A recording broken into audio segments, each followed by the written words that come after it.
Selamat pagi anak-anak, apa kabar anak-anak pada pagi hari ini? Semoga semuanya dalam keadaan sehat dan tetap semangat ya anak-anak. Pada pagi hari ini anak-anak masih PTM ya dalam penilaian tengah semester genap. Nah, semoga anak-anak semuanya pada pagi hari ini bisa mengerjakannya dengan baik ya. Jangan lupa untuk tetap belajar dengan tekun dan sudah mempersiapkan materi pada jauh hari sebelum PTS-nya ya. Oke anak-anak, pada pagi hari ini sebelum kita memulai, terlebih dahulu kita berdoa. Demi nama Bapa, Putra, dan Roh Kudus, amin. Bapa kami yang ada di surga, dimuliakanlah namamu. Datanglah kerajaanmu, jadilah kehendak-mu di atas bumi seperti di dalam surga. Berilah kami rezeki pada hari ini dan ampunilah kesalahan kami seperti kami pun mengampuni yang bersalah kepada kami. Dan janganlah masukkan kami ke dalam pencobaan, tetapi bebaskanlah kami dari yang jahat. Amin. Demi nama Bapa, Putra, dan Roh Kudus. Amin. Oke anak-anak, pada pagi hari ini kita masih membahas tema 7 ya, perkembangan teknologi, subtema 1, perkembangan teknologi pangan. Nah, kita berlanjut ke pembelajaran yang kelima. Dalam pembelajaran yang kelima ini ada 2 materi yang kita bahas. Yang pertama, memahami istilah dalam teks keberagaman. Yang kedua, volume benda. Ayo kita pelajari sama-sama. Nah, yang pertama adalah pelajaran bahasa Indonesia dan PPKN. Memahami istilah dalam teks keberagaman. Istilah adalah sebuah kata tertentu yang berhubungan dengan topik teks yang dibahas. Istilah dapat dipahami maknanya dengan mempertimbangkan topik yang dibahas. Misalnya, sebuah istilah yang digunakan untuk teks yang membahas tentang keberagaman budaya memiliki makna yang berkaitan dengan keragaman budaya. Untuk lebih jelasnya, anak-anak perhatikan ya teks bacaan berikut. Ayo kita bacakan sama-sama. Kita sangat beruntung hidup di negara yang penuh dengan keberagaman budaya. Berbagai bentuk adat, tradisi, dan budaya tersebar di seluruh penjuru tanah air. Mulai dari tari-tarian tradisional, makanan khas, pakaian adat, rumah adat, hingga bahasa yang digunakan di setiap daerah dapat berbeda-beda. Semua keberagaman yang ada di Indonesia adalah milik kita bersama. Kita harus saling menghormati dan menghargai berbagai kebudayaan dari daerah lain yang berbeda dengan kebudayaan yang lain. Semua kebudayaan yang ada sama bagusnya. Tidak ada yang lebih unggul atau lebih buruk. Oleh karena keberagaman yang sudah dibahas sebelumnya, kita harus menumbuhkan jiwa toleransi dan saling memiliki. Dengan demikian, kita akan saling menjaga kebudayaan lain karena semua kebudayaan yang ada di Indonesia adalah milik semua rakyat Indonesia. Jangan sampai keberagaman tersebut malah menjadi kita terpecah.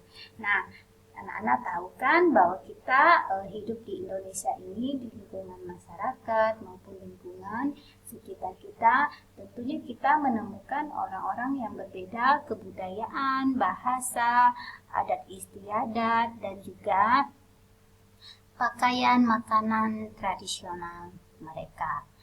Nah, tetapi kita sudah dari kecil kita ditanamkan atau kita sudah diajarkan untuk selalu menghargai dan menghormati keberagaman perbedaan tersebut sehingga kita menjadi hidup lebih rukun, saling menghargai, dan semakin tentramlah hidup kita dan lingkungan kita. Seperti itu ya anak-anak, bahwa keberagaman bukan menjadi pembeda di antara kita, tetapi menjadi warna yang indah. Nah, seperti yang anak-anak tahu bahwa warna pelangi itu berbeda-beda, jadi berbagai warna sehingga kelihatan indah. Nah, begitu juga keberagaman yang ada di sekitar kita.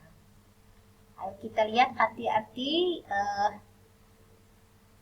kata-kata ini yang diberi tanda hitam ya, cetak hitam atau cetak tebal. Nah, kita lihat kata-kata yang dicetak tebal merupakan istilah yang digunakan di dalam teks yang membahas tentang keberagaman budaya. Kita dapat memahami makna istilah tersebut dengan bantuan Kamus Besar Bahasa Indonesia atau KBBI. Makna istilah yang dicetak tebal dapat dijelaskan sebagai berikut. Nah, untuk menemukan arti-arti kata atau kosakata yang sulit, anak-anak bisa membuka Kamus Besar Bahasa Indonesia ya anak-anak. Nah, di situ arti kata-kata dapat kita pahami. Nah, kita pahami dengan baik berdasarkan Kamus Besar Bahasa Indonesia. Nah, kata-kata atau kosakata yang tidak anak-anak ketahui bisa ditemukan dalam Kamus Besar Bahasa Indonesia ya. Nah, yang pertama adalah budaya. Berarti sesuatu yang sudah menjadi kebiasaan yang sudah sukar diubah. Lalu dua, tradisi berarti ada kebiasaan turun-temurun dalam kurung ya tentunya dari nenek moyang kita yang masih dijalankan dalam masyarakat. Ketiga, unggul berarti lebih tinggi atau pandai, baik cakap, kuat, awet dan sebagainya daripada yang lain-lain. Lalu yang keempat, rakyat berarti penduduk suatu negara. Nah, itu adalah kata-kata yang dicetak tebal ya, Nana, kata-kata yang dicetak tebal yang memiliki artinya. Oke, sekarang pelajaran matematika, volume benda. Pengertian volume menurut Kamus Besar Bahasa Indonesia atau KBBI adalah isi atau besarnya benda dalam ruang. Dalam matematika, volume berarti ukuran ini bisa digunakan untuk benda padat, cair, ataupun gas. Nah, di sini contoh penggunaan ukuran volume adalah penghitungan kapasitas air dalam satu wadah.